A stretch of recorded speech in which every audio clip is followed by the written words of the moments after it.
1950 में भी 31 जनवरी को ही अभिभाषण हुआ था।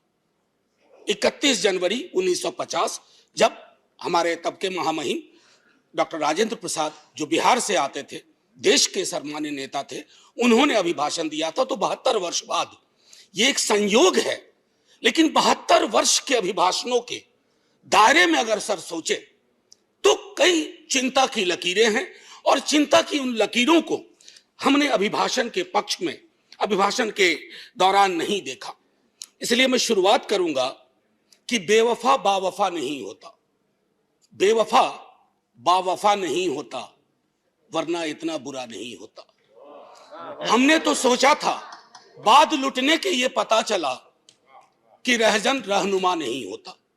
खैर, बहरहाल सर, मैं कुछ छोटी छोटी चीजें इस संदर्भ में रखना चाहूंगा।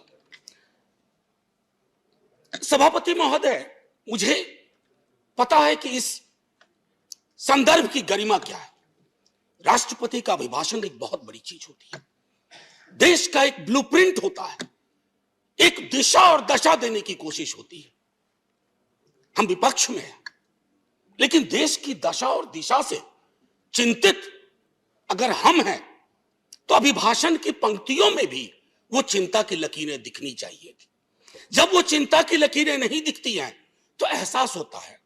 कभी कभी मैं सोचता हूं माननीय सभापति महोदय कि महामहिम सोते जागते अपने सलाहकारों से बात करते, टेलीविजन देखते, सोशल मीडिया देखते, संवाद करते, क्या उनको नहीं लगता होगा कि देश के विजुअल्स बहुत अच्छे नहीं है? छात्रों पे आंसू गैस के गोले क्या मांग रहे थे? चांद नहीं मांग रहे थे, नौकरी मांग रहे थे। और वो 2 करोड़ वाला भी नहीं मांग रहे थे, कह रहे थे बाकी वाला बचा हुआ दे दो। आपने लाठियां बरसाई। तो मैं ये सोचता हूं कि महामहिम के अभिभाषण में अगर इस तरह की चिंता ना हो तो सर, भाषण ना कागज का पुलिंदा लगता है, और अच्छा नहीं लगता है उसे कागज का पुलिंदा कहना।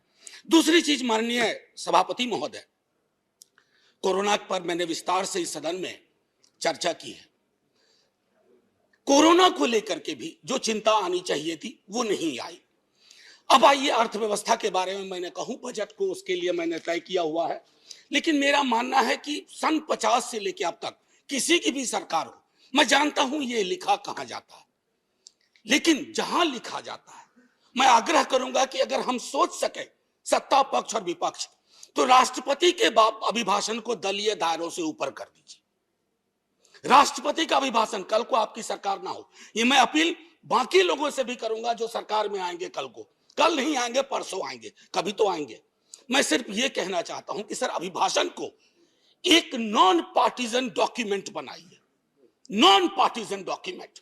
राष्ट्रपति देश के राष्ट्रपति हैं, उनके सरोकार में देश का सरोकार दिखना चाहिए माननीय सभापति महोदय।